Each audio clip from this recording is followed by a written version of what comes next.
Sends me chills every time. Etrian Odyssey, a dungeon crawler developed by Atlus and released in 2007 for the almighty Nintendo DS. It was directed by Kazuya Nino, who's also known for his work on Dragon Quest Builder or 7th Dragon. Know that I'm playing the 2023 Nintendo Switch HD Remaster, which is the same as the original but, you know, prettier.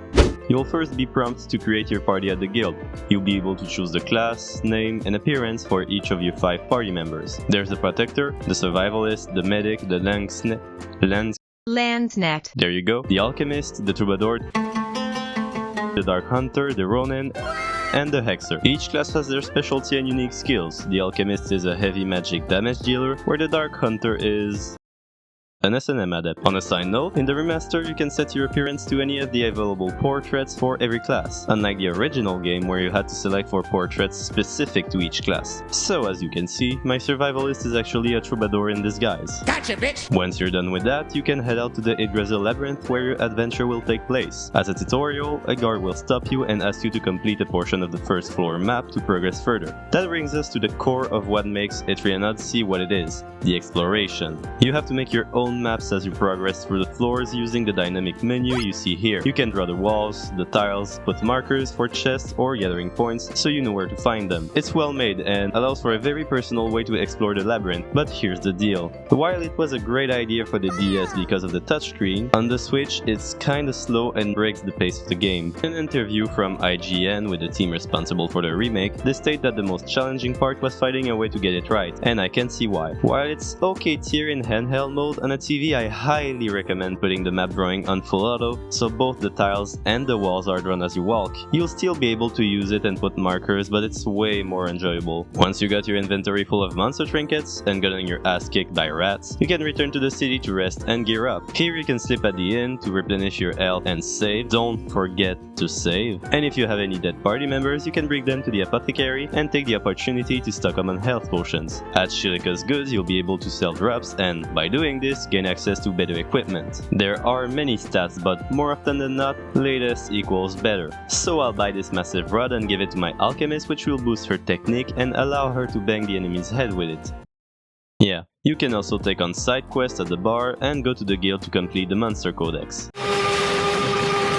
There are very few NPCs in the game, except the town folks. There's Vizil, the city's mayor I guess, Ren and Tlashga, and Kupala, a mysterious bird boy girl who doesn't seem to like you for some reason. I wonder why. Yggdrasil is divided in 5 stratum, each with their own ambience and theme. The musics were made by Yuzo Koshiro, who has worked on some big titles like Ease, Street of Rage, Project X Zone, or the arrangements of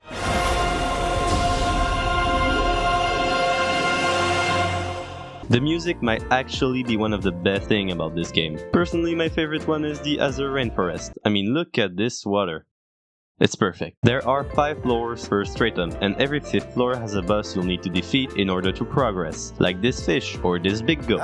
You'll find pillars on the first floor of every stratum, which are basically quick travel points between the city and the labyrinth. But seriously, having to go through 5 floors before facing a boss is a pain. Yeah, if you're on the 5th floor right before a boss and decide to return to the city to rest, when you come back, you'll have to go all the way down on foot. There are some shortcuts here and there, but it's a fucking pain. Also, you guessed it, there are random encounters, which means that every time you want to face a boss again, you're gonna have to go through a horde of monsters and lose resources. The fighting system is pretty standard. There are skill, elements, buffs and debuffs, but an interesting mechanic of the game is the binding system. By using certain skill, you can bind an enemy's head, arms or legs to prevent them from using skills related to these body parts. Wait a minute.